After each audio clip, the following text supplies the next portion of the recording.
ओम शांति। मेरे मीठे मीठे भाई और बहनों, बाबा के इस अनमोल खजाना यानी ज्ञान रूपी मुरली को जन जन तक पहुंचाना हम सब की कर्तव्य नहीं बल्कि धर्म है।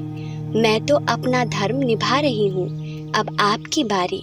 आप भी अपनी व्हाट्सएप और फेसबुक और दूसरे सोशल मीडिया के ग्रुप में शेयर कीजिए। क्या पता आपके इस नेक काम की वजह से किसी की जिंदगी जीने की एक नई राह मिल जाए। और हाँ, आप भी इस YouTube चैनल को सब्सक्राइब कर लीजिएगा ताकि आपको भी रोजाना बाबा की मुरली को सर्च करना ना पड़े। शिव बाबा की अमृत वर्षा हम सब पर ऐसे ही बरसते रहे। अब सुनते हैं आज की मुरली। ओम शांति। 9 दिसंबर 2021। बाबा के महावाक्य। मीठे बच्चे, बाप आए हैं तुम्हें राजयोग सिखलाने। बाप के सिवाय कोई भी देहधारी तुम्हें राजयोग सिखला नहीं सकता। प्रश्न: तीव्र भक्ति करने से कौन सी प्राप्ति होती है, कौन सी नहीं? उत्तर: कोई तीव्र भक्ति करते हैं तो दीदार हो जाता है, बाकी सदगति तो किसी की होती नहीं। वापस कोई भी जाता नहीं। बाप के बिना वापस कोई भी ले नहीं जा सकता। तुम इस बने बनाए ड्रामा को जानते हो, तुम्हें आत्मा का यथार्थ ज्ञान है। आत्मा ही स्वर्गवासी और नरकवासी बनती है। ओम शांति। रूहानी बच्चों प्रति रूहानी बाप ने ओम शांति का अर्थ भी समझाया है। ओम को अहम अर्थात मैं भी कहा जाता है। मैं आत्मा, मेरा शरीर दो चीजें हैं। यह आत्मा ने कहा ओम शांति अर्थात शांति मेरा स्वधर्म है। आत्मा का निवास स्थान है शांति धाम अथवा परम धाम। वह है निराकारी दुनिया। यह है साकारी मनुष्यों की दुनिया। मनुष्य में आत्मा है और यह शरीर 5 तत्वों का बना हुआ है। आत्मा अविनाशी है, वह कब मरती नहीं। अब आत्मा का बाप कौन? शरीर का बाप तो हर एक का अलग अलग है। बाकी सभी आत्माओं का बाप एक ही है, परम पिता परमात्मा। उनका असली नाम है शिव। पहले पहले कहते हैं शिव परमात्माय नमः, फिर कहेंगे ब्रह्मा देवताय नमः, विष्णु देवताय नमः। उन्हों को भगवान नहीं कह सकते। सबसे ऊंच है निराकार परमात्मा। फिर है सूक्ष्म देवताएं, यहाँ सभी मनुष्य हैं। अब प्रश्न उठता है कि आत्मा का रूप क्या है? भारत में शिव की पूजा करते हैं, शिव काशी कहते हैं। वे लोग लिंग बनाते हैं, कोई बड़ा बनाते कोई छोटा, लेकिन जैसे आत्मा का रूप है वैसे परमात्मा का रूप है। परम आत्मा, उसको मिलाकर परमात्मा कहते हैं। परमात्मा के लिए कोई कहते वह अखंड ज्योति स्वरूप है, कोई कहते ब्रह्म है। अब बाप समझाते हैं, जैसे तुम आत्मा बिंदी हो वैसे मेरा रूप भी बिंदी है। जब रुद्र पूजा करते हैं तो उसमें लिंग ही बनाते हैं। शिव का बड़ा लिंग, बाकी सालीग्राम छोटे छोटे बनाते हैं। मनुष्यों को न यथार्थ आत्मा का ज्ञान है न परमात्मा का, तो वह मनुष्य बाकी क्या रहा? सब में 5 विकार प्रवेश हैं। देह अभिमान में आकर 1-2 को काटते रहते हैं। यह विकार हैं ही दुख देने वाले। कोई मर गया तो दुख हुआ, यह भी कांटा लगा। कोई भी मनुष्य को न आत्मा का न परमात्मा का रियलाइजेशन है। सूरत मनुष्य की सीरत विकारी है। इसीलिए कहा जाता है रावण संप्रदाय, क्योंकि है ही रावण राज्य। सब कहते भी हैं हमको राम राज्य चाहिए। गीता में भी अक्षर है कौरव संप्रदाय, पांडव संप्रदाय और यादव संप्रदाय। अभी तुम बच्चे राजयोग सीख रहे हो। राजयोग श्री कृष्ण सिखला न सके, वह है सतयुग का प्रिंस। उनकी महिमा है सर्व गुण संपन्न, 16 कला संपूर्ण। हरेक का कर्तव्य महिमा अलग अलग है। प्रेसिडेंट का कर्तव्य अलग, प्राइम मिनिस्टर का कर्तव्य अलग। अभी यह तो ऊंचे ते ऊंचा बेहद का बाप है। इनके कर्तव्य को भी मनुष्य ही जानेंगे, जानवर थोड़े ही जानेंगे। मनुष्य जब तमो प्रधान बन जाते हैं तो एक दो को गाली देते हैं। यह है ही पुरानी दुनिया, कलयुग। इसको नर्क कहा जाता है, विशियस वर्ल्ड कहा जाता है। सतयुग को वाइसलेस वर्ल्ड कहा जाता है। आत्मा इन ऑर्गन्स द्वारा कहती है हमको राम राज्य चाहिए। हे पतित पावन, आप आकर पावन बनाओ, शांति धाम सुख धाम में ले जाओ। बाप समझाते हैं दुख सुख का खेल बना हुआ है। माया ते हारे हार, माया ते जीते जीत। जिसकी पूजा करते हैं उनके ऑक्यूपेशन को बिल्कुल ही नहीं जानते हैं। इसको कहा जाता है अंधश्रद्धा अथवा गुड़ियों की पूजा। जैसे बच्चे गुड़िया बनाकर खेल पाल कर फिर तोड़ देते हैं। शिव परमात्मा ही नमः कहते हैं, परंतु अर्थ नहीं जानते। शिव तो है ऊंचे ते ऊंचा बाप। ब्रह्मा को भी प्रजापिता कहते हैं। प्रजा माना ही मनुष्य सृष्टि। शिव है आत्माओं का बाप। सभी को दो बाप हैं, परंतु सभी आत्माओं का बाप शिव है। उनको दुख हरता सुख करता कहा जाता है। कल्याणकारी भी कहते हैं। देवताओं की फिर महिमा गाते हैं, आप सर्व गुण संपन्न, हम नीच पापी, हमारे में कोई गुण नहीं। बिल्कुल तुच्छ बुद्धि है। देवताई स्वच्छ बुद्धि थे, यहाँ है सब विकारी पतित। इसलिए गुरु करते हैं। गुरु वह जो सदगति करे। गुरु किया ही जाता है वानप्रस्थ में। कहते हैं हम भगवान के पास जाने चाहते हैं। सतयुग में वानप्रस्थ अवस्था कहते नहीं हैं। वहाँ यह मालूम रहता है कि हमको एक शरीर छोड़ दूसरा लेना है। यहाँ मनुष्य गुरु करते हैं मुक्ति में जाने के लिए, परंतु जाता कोई भी नहीं है। यह गुरु लोग सब भक्ति मार्ग के हैं। शास्त्र भी सभी भक्ति मार्ग के हैं। यह बाप समझाते हैं। बाप एक ही है, वही भगवान है। मनुष्य को भगवान कैसे कह सकते? यहाँ तो सभी को भगवान कहते रहते हैं। साईं बाबा भी भगवान, हम भी भगवान, तुम भी भगवान। पत्थर भीतर सब में भगवान, तो पत्थर बुद्धि ठहरे ना। तुम भी पहले पत्थर बुद्धि नरकवासी थे, अभी तुम हो संगम युगी। महिमा सारी संगम युग की है। पुरुषोत्तम मास मनाते हैं ना, परंतु उसमें कोई उत्तम पुरुष बनते नहीं। तुम अभी मनुष्य से देवता कितने उत्तम पुरुष बनते हो। बाप कहते हैं मैं कल्प के संगम युगे भारत को पुरुषोत्तम बनाने आता हूँ। तो यह भी बच्चों को समझाया है। जैसे आत्मा बिंदी है, वैसे परम पिता परमात्मा भी बिंदी है। कहते हैं भ्रकुटी के बीच में चमकता है अजब सितारा। आत्मा सूक्ष्म है, उनको बुद्धि से जाना जाता है। इन आँखों से देखा नहीं जा सकता। दिव्य दृष्टि से देख सकते हैं। समझो कोई तीव्र भक्ति करते हैं, उससे दीदार होता है, परंतु उनसे मिला क्या? कुछ नहीं।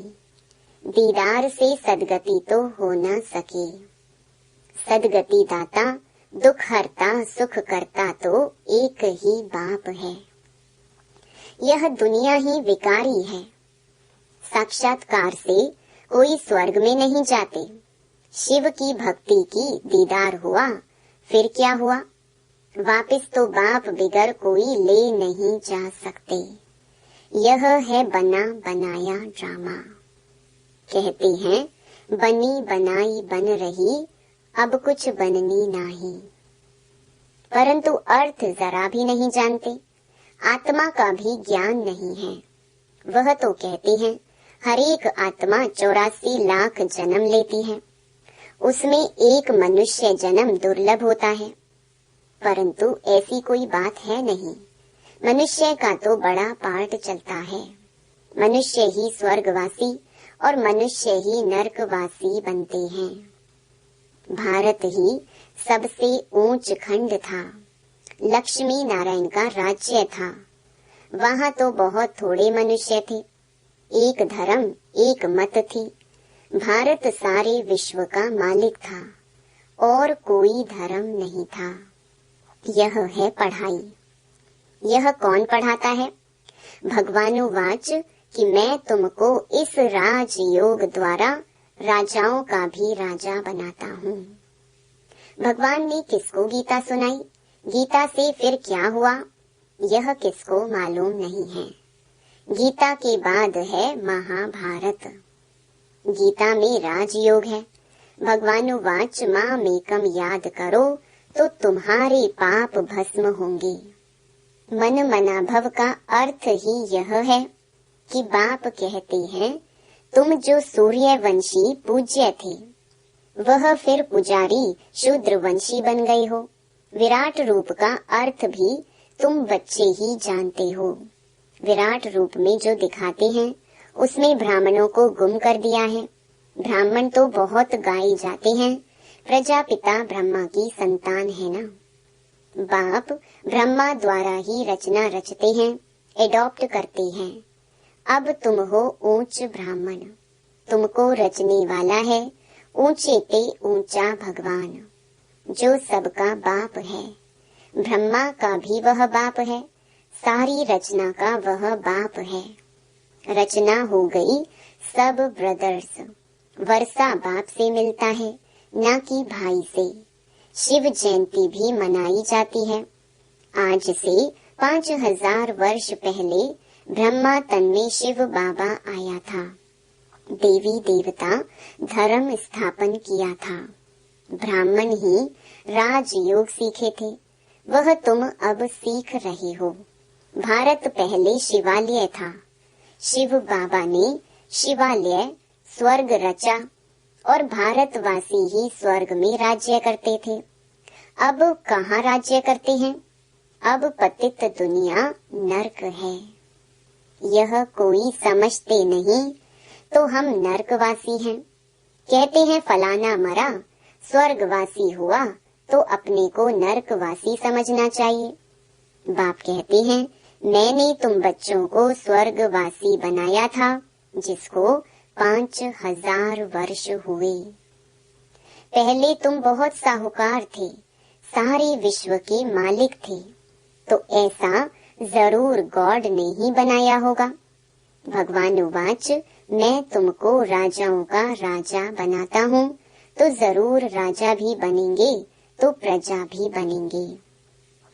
आधा कल्प है दिन स्वर्ग, आधा कल्प है रात नरक। अब ब्रह्मा तो एक बार आएगा ना। बाप है सबका रूहानी पंडा, वह सभी को वापस ले जाते हैं। वहाँ से फिर मृत्यु लोक में नहीं आएंगे।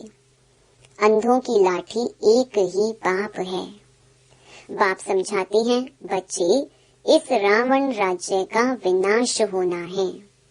यह वही महाभारत लड़ाई है। मनुष्य तो कुछ भी नहीं समझते। भारतवासी आपे ही पूज्य आपे ही पुजारी बनते हैं। सीढ़ी उतरते उतरते वाम मार्ग में चले जाते हैं तो पुजारी बन जाते हैं। पहले हम सब पूज्य सूर्यवंशी थे, फिर 2 कला कम चंद्रवंशी हुए, फिर उतरते उतरते पुजारी बने हैं। पहले पहले पूजा होती है शिव की, उसको अव्यभिचारी पूजा कहा जाता है। अब बाप कहते हैं एक निराकार बाप को याद करो और कोई भी देहधारी को याद नहीं करना है।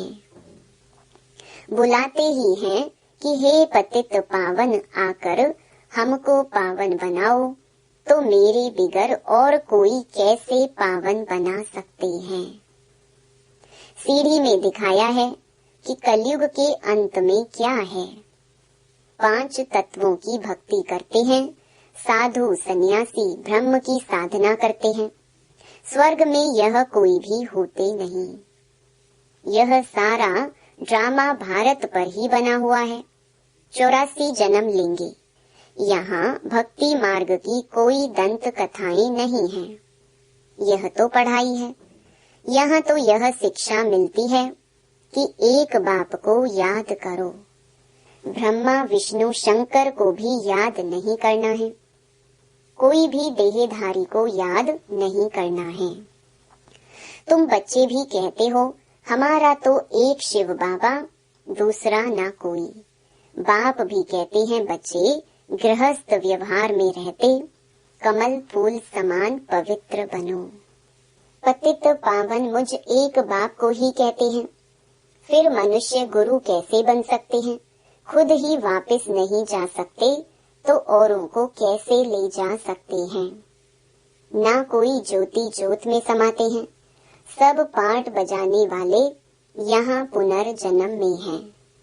तुम सब हो सजनिया, एक साजन को याद करते हो, वह है रहम दिल लिबरेटर।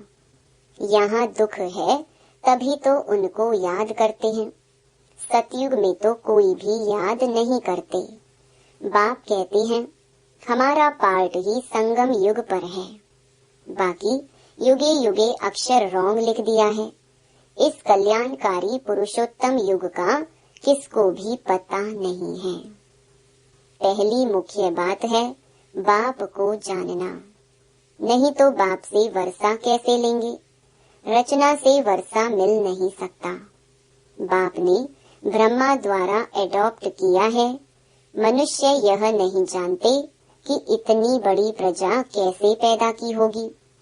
प्रजापिता है ना, सरस्वती माँ है या बेटी है, यह भी किसको पता नहीं है।